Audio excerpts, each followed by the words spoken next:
Well, good morning and welcome to yet another Wine Steward video. Thank you very much for continuing to check in with us by watching the videos, but also by walking through that front door and supporting a downtown family-owned independent business, of which, as you know, there are fewer and fewer. So keep us in play, will you?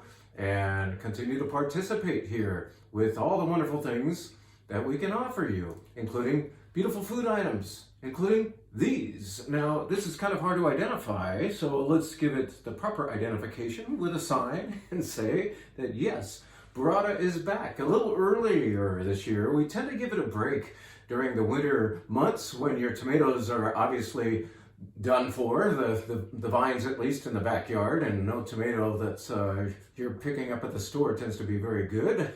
But how about burrata all by itself? Or how about burrata with some salt and maybe herbs de Provence, some kind of a treatment on top, including really good olive oil from Italy. So our burrata comes from Italy, comes from Puglia, Italy. And this olive oil, which I've talked up before, but I bought a lot of it, so I need to keep talking it up.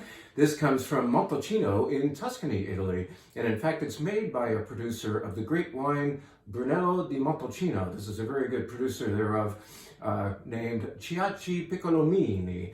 We bought 10 cases of this gorgeous extra virgin olive oil. Now, I believe I've found that the prevalent style for Tuscan olive oil is with a little bit of a peppery greenness, and it's very identifiable. Instead of just like feeling and tasting like mundane, like buttery qualities, there's real attitude in a great Italian olive oil. This has it, and this would be your burrata here would be a wonderful platform for a truly great extra virgin olive oil from Montalcino, Italia. Voila, I'm just saying that we have this again. We got the burrata back in, and we've got this olive oil to go along. Get in on that.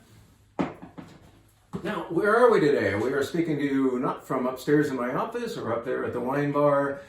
The puppy's in the crate in the office, so I'm enjoying a moment of peace, you might say, by coming downstairs and hopefully not locking myself in what we have historically called the rare and collectible room. We don't have a new name for this place yet, but if you were to look in that direction, you would see all kinds of fine wines. This is the good stuff room, if you will, and it is now where we keep the very good spirits. So out on the floor, if you were to walk in the door and head toward the back of the store, you would see proudly displayed some very good, less expensive spirits in the form of gin, tequila, vodka, all kinds of good things, including other fun, like specialty items like limoncello. This stuff sells here. I didn't know so many of you like limoncello, but apparently you do, because this is sold out. We got to reorder it. So it's back. Just saying, limoncello. Maybe it's not the time of the year for it, but maybe it is. Maybe this adds a little sunlight to your gloomy winter life. It's fun stuff. What else do we have? Maybe something a little more fitting for this time of the year. What is the most hip drink right now out there? I mean, one of them certainly has to be the vodka martini. What I mean is the espresso martini. This is one kind of like pre-made for you. This is a vodka that is flavored with espresso. And so you could enhance this perhaps with some cream, maybe even some Baileys or something like that in the shaker. Or if you were to do it straight, I think you might find a little relief from some of those espresso martinis that are a little too sweet and overbearing. This has the authentic flavor without being overly sweet. Once again, you could enhance it. You could add, besides the ice and this to the shaker, maybe some cream. But if you want to leave well enough alone, know that there's plenty of character happening in this blue ice. We also carry their vodka. This is their vodka with espresso added. Double shot. Good stuff. So that's out on the floor. I'm just saying that the less expensive things are out there. You come in here for the good stuff. I want to show you some good stuff. Besides all of these beautiful things back here, oh, by the way, St. Patrick's Day is coming up, and we have just acquired a couple of really good higher-end Irish whiskeys, and this is one of them from Pierce, a Pierce 12-year-old. Come in and check it out. Just saying, a quick plug for the St. Patty's Day celebrating crowd. But what I really wanted to get to was these two items from Four Pillars. These are two gins. You know I was going to talk about gin, didn't you? I like gin. This is from not this hemisphere, but the southern hemisphere. And in fact, more specifically, Victoria, Australia, colder part of South Australia, Victoria. And there, they make this gin, which apparently is a bestseller among the Australians, and up here it's only barely breaking into our market. I got to taste like 5 products from them, and these are my 2 favorites. I couldn't say, okay, we'll do that one. I had to say, we'll do these 2.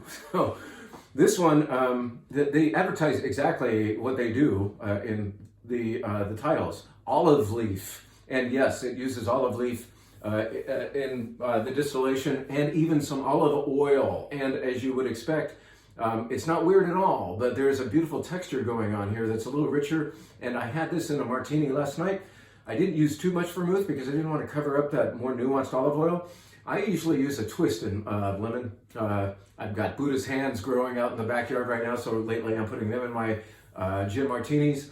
But for this, I thought I should be true to the name and style and add an olive, right? The classic martini with an olive. And oh my gosh, so that was such a nice, wonderfully textured martini with this from 4 Pillars olive leaf. Now, right here, is this something that I am adding my Buddha's hand citrus fruit to? Have you ever seen one of those? The craziest looking citrus fruit out there. This is also from 4 Pillars, and it uses yuzu, which is a native citrus fruit of China, Japan, and Tibet, is applied here to this Australian gin. A little bit of turmeric is in there as well. Coriander, I can't remember, there's another thing or two. It's all identified on the label, but the main idea is yuzu, not zuzu, not her petals, but this is yuzu, the citrus fruit, originally from China, Japan, and so on. And again, these 2 are, for me, very important in texture, what we can call sipping gins. And most gins aren't something that you would think of tasting straight with some ice. They are perhaps a little harsh. And, you know, juniper should be the emphasis in any gin. That's the definition of gin. Juniper has to be in there. But these textures here are richer, softer, rounder, and wonderful to sip. If you're a gin fan, do these the honor of trying them straight, maybe before mixing and making a martini. Just like know them completely. Beautiful gins from Australia, Victoria, Australia. They price in the mid-40s, okay?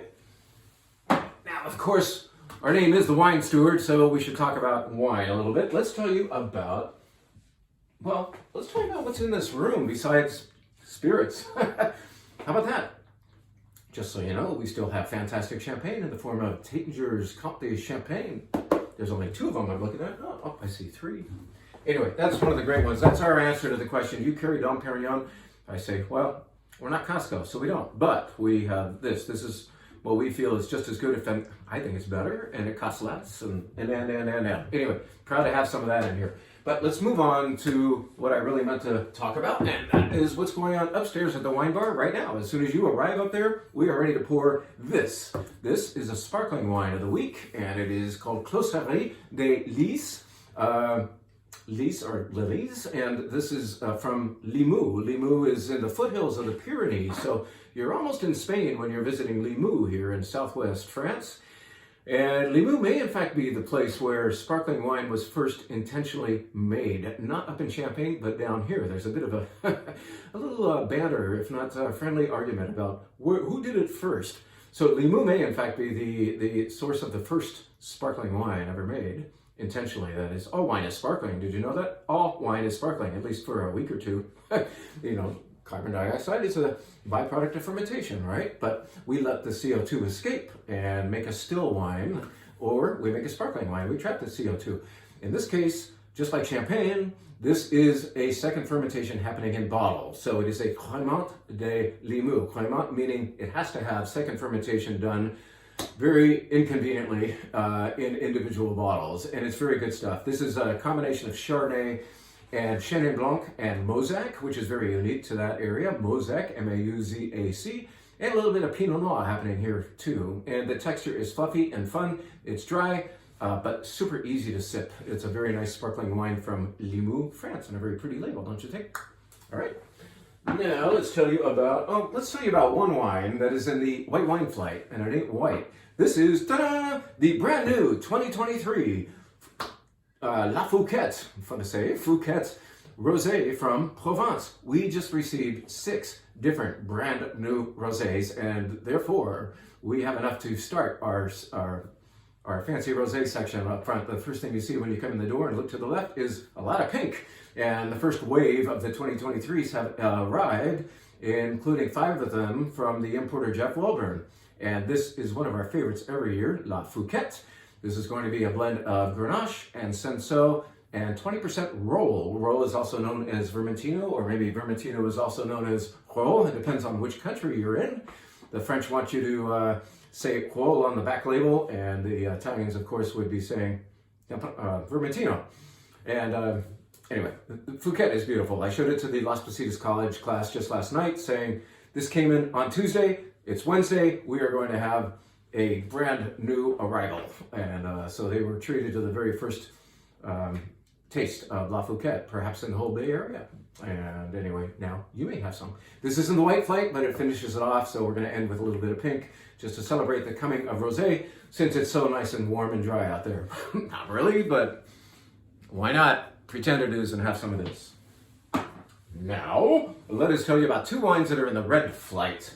How about Beauty and the Beast? Let's put them both up here. Beauty starts with the label here. I love this beautiful label. I did talk this up last week as part of the advertisement for our 6-bottle French red sampler. We are pouring that sampler as a flight. 5 out of the 6, that is. We're not pouring the Bordeaux because we showed it a couple weeks ago and you already like it. But this is a Côte de Brouilly that is in the French red sampler. So let's taste most of that sampler as a red wine flight. How about that? Côte de Brouilly is a cru, or a better neighborhood, within the larger area of Beaujolais. And there, as you probably know, the grape is Gamay. I love this Gamay.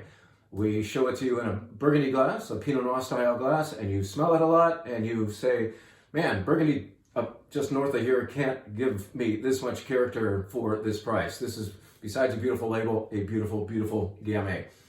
The Beast, I call it that because this is from the Rhone Valley of France, and that doesn't make it a beast, but perhaps this producer makes this particular Côte de Rhone a little bit more rustic and malformed. I don't know. When you smell this, you might say, what the hell? And yet I say, oh yeah, that must be from Piguet. Piguet is a famous producer of Châteauneuf-du-Pape, and we can't afford to drink that every day, so thank goodness they also make this Côte de Rhone. If you don't love the nose, just sip the wine, because in the mouth, the juiciness, the kirshiness of Grenache plus garrigue, that's that term they use in the Rhone a lot for windblown herbs, along with white pepper and maybe a dustiness. But this is just so delicious in the mouth that, like, if you're not turned on by the rustic nose, and I kind of am, kinky that way, but this is a delicious wine to drink from Piguet. So those are 2 wines in the 5 red wine flight, and they are all entries in our 6-bottle French red sampler. That's a lot of numbers, but hopefully not confusing. Let's tell you about one more wine here and let you go. This is a wine that we're serving only by the glass.